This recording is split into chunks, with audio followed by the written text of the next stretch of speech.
akkam jirtu deemsa gara Qaataarii godhee viidiyoodhaan adeemsi kun maal fakkaataa ka jedhu waliin laallaa.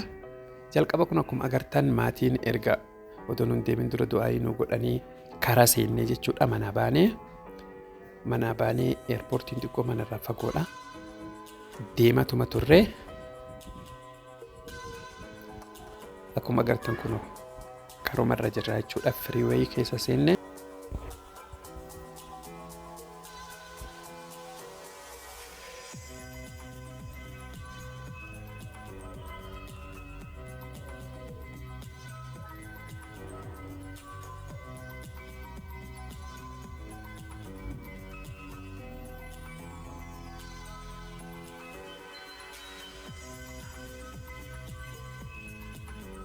Erga deemnee jenneen booda kun amma eerpoortii seennee garuu piroosesii kana baay'ee tokko gabaabsee kan irra dheeradha. Amma erga shaanxaa fi paaspoortii waa hunda laallanneen booda bakka xayyaaratti nu seensisu jechuudha. Bakka xayyaaratti seenuu fi shaanxaan gurguddaan taree jira. Shaanxaa harkaa qabannee gara xayyaaraa seenuu fi amma kun akkanatti miizana waa hunda fixannee deematuma jirra.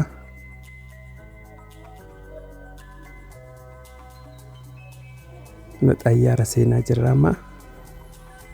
Xayyaara kun baay'ee tokko namatti tola. Xayyaara Qaataariiti. Amma cheekappii dhumaa ka faayinaalii jechuudha. Seennee jirra. Ammoo erga seenneen booda xayyaara keessatti nyaanni warri nuuf illee nyaata baay'ee bareedatii nyaachuuf illee namaa mijataa. Hundi isaatu nyaatuma halaalatii.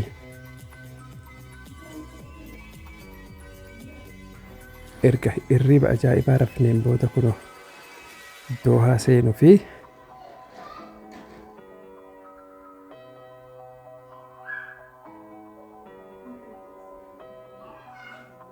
iskiriinii xayyaara keessatti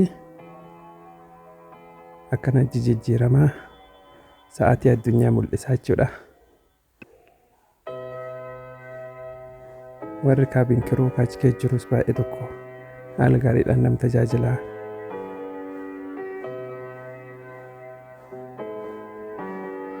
Kunoo amma gara Dubaayii fi Omaanii fi gara Qaataarii kanatti dhiyaachuu jirra.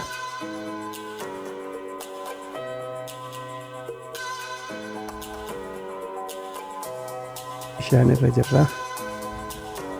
Nyaanni duratti suni akkuma xayyaara seenneen nuuf kennanii ture.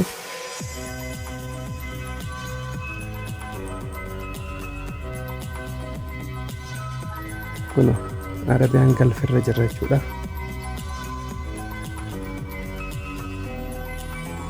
Ka'abaa jechuudha. Xayyaara keessa Ka'abaa jira.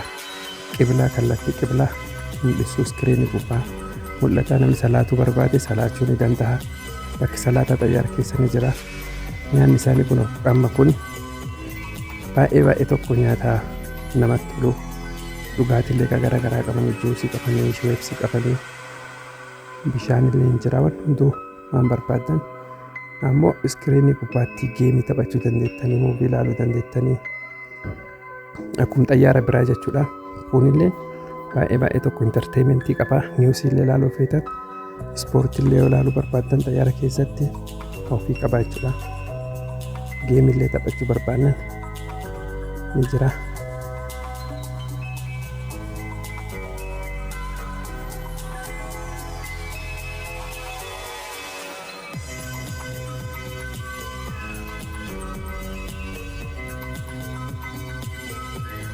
Akkanatti kun ijoollee illee qabattanii adeemtan xayyaara keessatti rakkattanii achirraa kana achi geenne jechuudha. Garuu balalliin kun balallii karaa sa'a 14ti. Sa'a 14 balalaa otoo addaan hin kutin.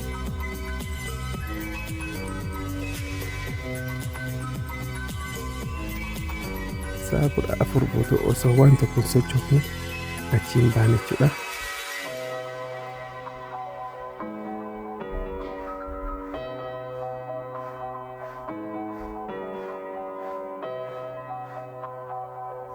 kun amma gara naannoo Dubaayii kan jirra. Dubaayii irra dabarraan achuma Qaataar jechuudha. Xayyaarri keenya Qaataariin deemaa waan jiruuf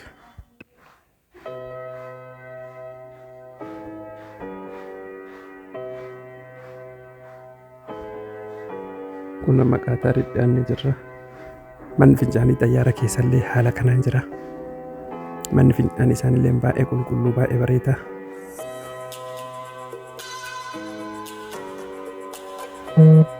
Ilkaan rigachuullee barbaadan shittollee waan garaagaraa hunda of keessaa qaba jechuudha. Bakka oduu alleefillee ni ta'a. Oduu allee godhachuu feenan asitti ni dandeettu jechuudha. Bakka salaata ofii waan qabuuf baay'ee tokko namatti tola. Amma kun ga'uu kaan jechuudha.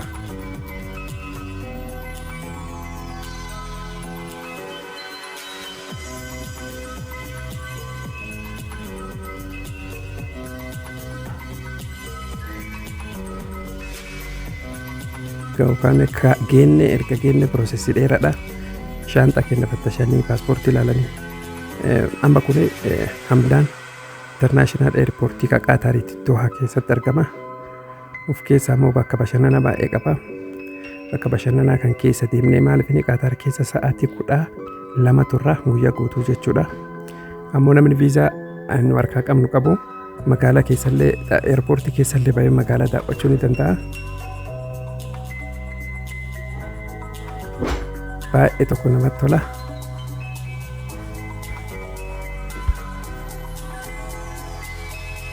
Eerpoortii keessa deemaa baanee erga daawwannee booda alallee baanee jirra. Kun ammoo Hamdaan Internaashinaal Eerpoortii fuulduratti simatanii keessa isaa bosona jira. Haala bosonatti wal fakkeessanii yoo keessa deemtee ni qabbanaa jechuudha. Itti tokkoon qilleensaa as keessaa kan nama mijatu.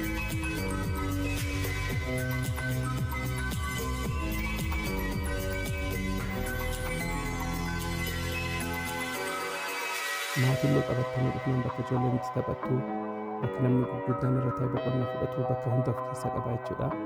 Eerpoortiin kun alattuu ba'uu isin hin barbaachisu. Yoo feetan bakka irreeffallee ni qaba. Waayit eeriyaa jechuudha. Bakka itti raftanii haga sa'aan keessanis ni ka'u. Eerpoortiin kun eerpoortii baay'ee ammayyaa'aati.